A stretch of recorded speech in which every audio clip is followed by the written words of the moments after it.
اب انجینئر مرزا محمد علی کو کیا پتا بابا ہوتا کیا ہے؟ وہ تو اس کو تو حضرت جی جو پیچھے سے پیسے آ رہے ہیں نا اس کو تو وہ نظر آ رہا ہے، جو پیچھے سے پیسے آ رہے ہیں نا اس کو تو وہ نظر آ رہا ہے، جو پیچھے سے پیسے آ رہے ہیں نا اس کو تو وہ نظر آ رہا ہے، اس کو کیا پتا بابا ہوتا کیا ہے؟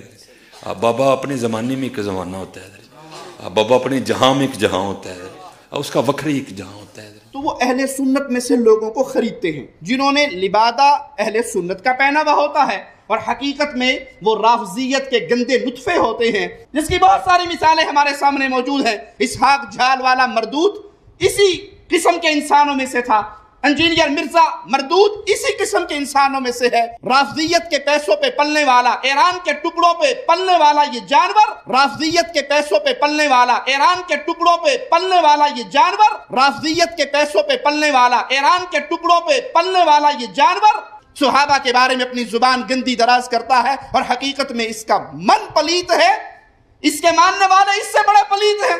پانچواں پوائنٹ، ہم نے کوئی چندہ بک نہیں بنائی۔ سب سے بڑا مسئلہ یہ ہے، میرے اس وقت بھی آفیشیل یوٹیوب چینل کی کمائی آلموسٹ 1 کروڑ کے قریب بن جائے اگر میں ویڈیو ایڈز کے اوپر اسے مونیٹائز کروں، اور اگر میں کنٹینٹ آئی ڈی لے لوں تو جتنے میرے نام کے اوپر چینل بنے ہوئے ہیں ان ساروں کی کمائی میرے اکاؤنٹ میں آنا شروع ہو جائے گی، یعنی وہ اپلوڈ سٹوڈنٹس کر رہے ہوں گے، کمائی مجھے مل رہی ہوگی۔ تو آپ ذرا اندازہ کریں، میں تو روزانہ کوئی 100-150 مولوی خرید سکتا ہوں روزانہ، پورے سال کی تنخواہیں ایڈوانس میں دے کے، کوئی مسئلہ ہے میرے لیے، لیکن ہم نے یہ کام نہیں کیا، اور اس لیے نہیں کیا کہ ہم قرآن و سنت کی تعلیمات میں اسے حرام سمجھتے ہیں۔ حالانکہ یہ میں کسی سے چندہ نہ مانگ رہا ہوتا، اگر میرے چینل کی کمائی ہے میں لے رہا ہوں تو میں کسی سے تو چندہ نہیں مانگ رہا، یہ تو سائیڈ بینیفٹ ہے۔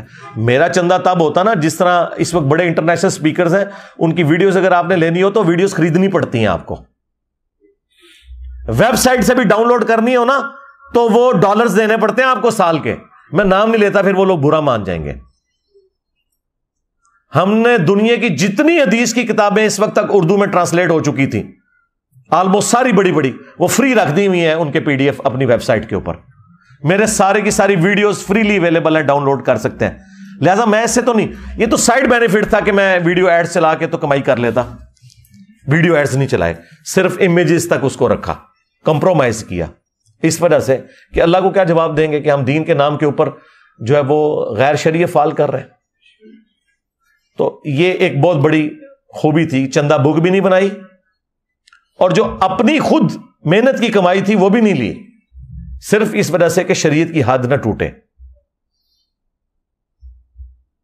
اب مجھے بتائیں، یہی چند چیزیں ہوتی ہیں جس سے آپ لوگوں کو جج کرتے ہیں کہ وہ اس سسٹم سے کیا بینیفٹ حاصل کر رہا ہے، تو ہم اس سسٹم کے بینیفیشری ہے ہی نہیں ہے۔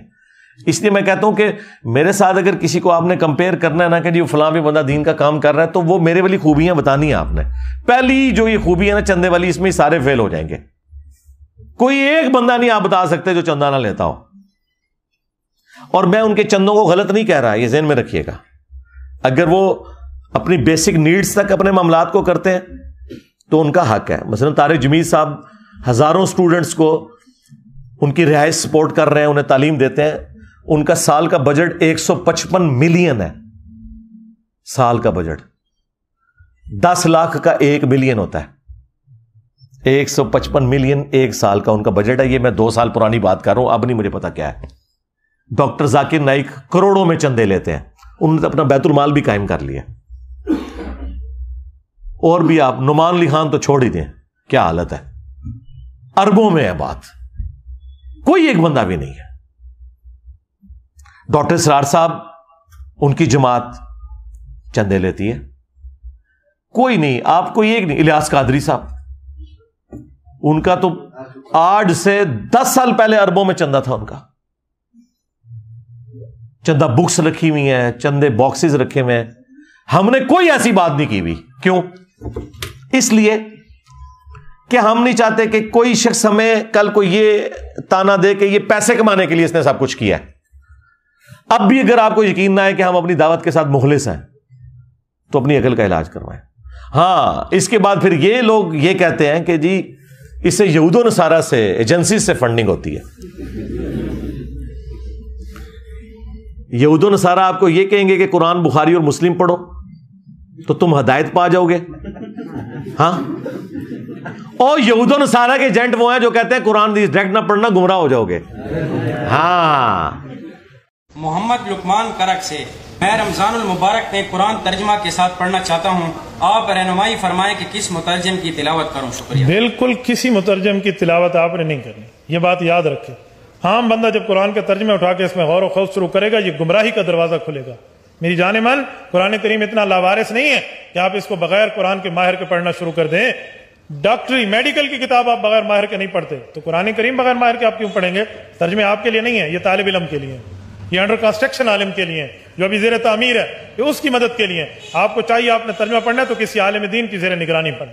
مجھے بتاؤ، اگر آج کوئی یہودی آ کے آپ کو کہنا قرآن نہیں پڑھنا مسلمانوں، یہ کتاب پڑھ کے انسان گمراہ بھی ہو سکتا ہے، تو ہم پورے ملک کے اندر ریلیاں نکالیں گے اس کے خلاف. اور آپ کا ہر مولوی ممبر پہ آ کے کیا کہہ رہا ہے؟ قرآن ڈائریکٹ نہیں پڑھنا گمراہ ہو جاؤ گے، ڈائریکٹ بخاری نہیں پڑھنی گمراہ ہو جاؤ گے. اور آپ کہتے ہیں سبحان اللہ، مفتی صاحب نے فرما دیا. یہ ہے یہود و نصارہ کے ایجنٹ. دوسرا، ایجنسیز کی آپ بات کرتے ہیں، چاہے انٹرنیشنل ایجنسی ہو یا اندر کی ایجنسیز ہو، آپ سمجھ سکتے ہیں کہ میرے جیسے آؤٹ اسپوکن بندے کو جو کسی کا لحاظ نہیں کرتا، وہ اس کو پیسے کی بنیاد کے اوپر خرید سکتے ہیں. عمران خان صاحب جب اپنی پیک کے اوپر تھے اور پوری فوج ان کے پیچھے کھڑی تھی، میں اس وقت بھی لحاظ نہیں کرتا تھا ان کی پالیسیز کا، آپ کو پتا ہے. ہاں، جہاں مولوی ان کے ساتھ زیادتی کرتے تھے میں دفاع کرتا تھا، لیکن جو فوج کا پالیٹکس میں کردار ہے میں اس وقت کرٹیسائز کرتا تھا. جب عمران خان صاحب اترے تو سارے دم دبا کے بھاگ گئے.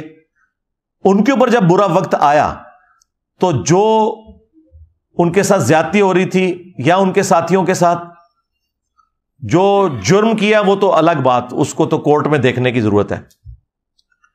تو میں نے آواز بلند کی. آج کسی کی جرت ہے کہ 2 جملے بول دے؟ کدھر ہے طارق جمیل صاحب؟ 9 مئی کے بعد کسی کی جرت ہوئی ہے کہ بولے؟ لیکن میں نے جتنی حق بات تھی وہ دھڑلے سے اسی رات لائیو سیشن میں کی اور بڑوں تک پہنچائی. وہ اس بات کا ثبوت تھی کہ ہمیں کوئی آر نہیں سچائی بیان کرنے میں. ٹھیک ہے، ابھی تو کئی باتیں یار میں اس کو کیمرے میں کرنا نہیں چاہتا ورنہ اور مسئلے کھڑے ہو جائیں گے.